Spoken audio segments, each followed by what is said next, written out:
Episode की शुरुआत होती है पास्ट से, जहाँ सकुरा टोक्यो से सुमोगी से मिलने आया हुआ था। वो सुमोगी को मिलकर जाते हुए रास्ते में रोने लगता है। इसके बाद वो अपने घर आकर सीधा अपने रूम में चला जाता है और अपना सामान पैक करने लगता है।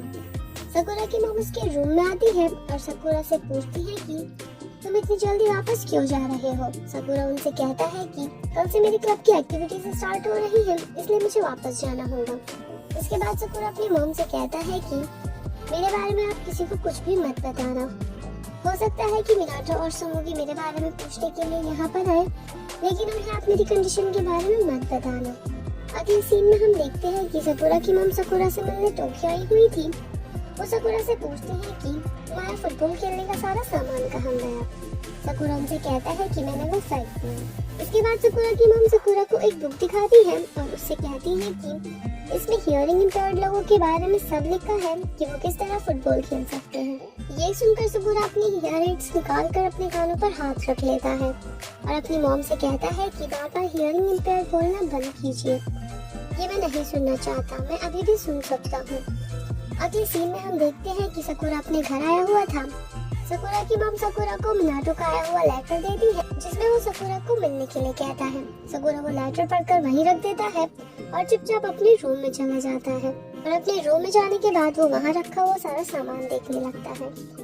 कुछ देर बाद बाहर से मोए आती है और मोए अपनी मॉम से पूछती है कि क्या घर पर सकुरा आया हुआ है, मैं अभी उससे बात कर आती हूँ।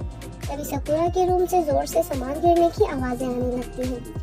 सब लोग ऊपर जाते हैं तो देखते हैं कि सकुरा ने अपना सारा सामान जमीन पर फेंक दिया था। यहाँ सकुरा रोते हुए अपनी मॉम से कहता है कि आप कुछ भी क्यों नहीं बोल रही, आप कुछ बोलो प्लीज। और ये वो टाइम था जब सकुरा को पूरी तरीके से सुनाई देना बंद हो गया था। ये बात जानने के बाद सकुरा की मॉम और उसकी बहनें बहुत रोती हैं। सकुरा के डैड ही पूरी फैमिली को संभालते हैं। इसी तरह कुछ टाइम बीत जाता है और सकुरा की बड़ी बहन की शादी भी हो जाती है और वो प्रेग्नेंट होती है। यहाँ हाना, मोए और सकुरा की मॉम हॉस्पिटल से जा रहे थे। हाना अपनी मॉम से कहती है कि घर जाने से पहले उसे बेबी के लिए कुछ शॉपिंग करनी है, लेकिन सकुरा की मॉम कहती है पहले मैं सकुरा से मिल आऊं, हम लोग तब शॉपिंग पर चलेंगे, तब वहाँ पर ज्यादा भीड़ भी नहीं होगी। हाना अपनी मॉम से कहती है कि आप साफ मना कर दो कि आपको शॉपिंग पर नहीं जाना। वो आगे कहती है कि अभी मैंने अपने इन-लॉज को भी नहीं बताया, सकुरा पूरी तरीके से सुन नहीं पाता। क्या होगा अगर ये जेनेटिक प्रॉब्लम हुई, फिर तो मेरे बेबी को भी हियर इम्पेयर होने के चांसेस काफी ज्यादा हैं। सकुरा की मॉम कहती है कि तुम बस अपने बारे में सोच रही हो, अपने भाई के बारे में नहीं। हाना कहती है कि मैं अपने बारे में नहीं बल्कि अपने बेबी के बारे में सोच रही हूँ, जिस तरह आप अपने बेटे के बारे में सोच रही हो। और वैसे भी आपने हमेशा उसी के बारे में सोचा है, मेरे और मोई के बारे में कभी नहीं सोचा। सीन शिफ्ट होता है कुछ महीनों बाद। यहाँ हाना एक बेबी बॉय को बर्थ देती है और हाना की मॉम भी हाना से मिलने आई हुई थी।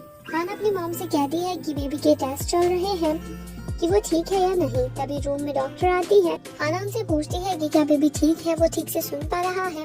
डॉक्टर बताती है कि वो एकदम ठीक है और वो सही से सुन पा रहा है। ये सुनकर हाना और उसकी मॉम रोने लगती है। सीन शिफ्ट होता है प्रेजेंट में, जहाँ हाना भी अपने बेबी के साथ सकुरा से मिलने आती है। सकुरा हाना से पूछता है कि क्या तुम्हारा बेबी ठीक से सुन पाता है।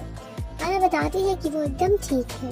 दूसरी तरफ हम मिनाटो को देखते हैं, जिसे अपने इस पुराने सामान में से एक बुक मिलती है, जिसके अंदर उसे एक नोट मिलता है। फिर वो सकुरा को मैसेज करता है और उससे मिलने के लिए कहता है। सकुरा उसे बताता है कि अभी मैं अपने होम टाउन आया हुआ हूँ। अगले दिन मिनाटो सकुरा से मिलने वहीं चला जाता है। यहाँ सकुरा और मिनाटो बैठे हुए बात कर रहे थे। तभी पीछे से सकुरा की मॉम भी आ रही थी और उनकी नजर सकुरा और मिनाटो पर पड़ जाती है। वो उन दोनों से पूछती है कि क्या तुम दोनों को घर नहीं जाना, यहीं पर बैठकर सारी बातें करोगे। मिनाटो उनसे कहता है कि मैं फिर किसी और दिन आऊंगा। इसके बाद वो वहाँ से चली जाती है। उनके जाने के बाद मिनाटो सकुरा को वही नोट देता है और कहता है कि मुझे माफ करना, मैंने तुम्हें ये इतना लिख दिया। अगले सीन में हम देखते हैं कि मोए सकुरा को उसकी सीडी लाकर वापस दे देती है और सकुरा उन सीडी को उठाकर वापस उनकी जगह रख देता है। फिर वहाँ हाना भी आ जाती है और एक सीडी उठाकर कहती है कि ये तो मेरी सीडी है, मुझे लगा था कि मैंने इसे कहीं खो दिया। फिर वो तीनों मिलकर पहले की तरह हंसी मजाक करने लगते हैं। सकुरा के पेरेंट्स भी अपने बच्चों को पहले की तरह हंसी मजाक और शोर करता हुआ सुनकर बहुत खुश थे। अगले सीन में हम सुमोगी को इसके रिकॉर्ड शॉप पर देखते हैं। कुछ देर बाद वहाँ सकुरा आता है और एक सीडी लेता है।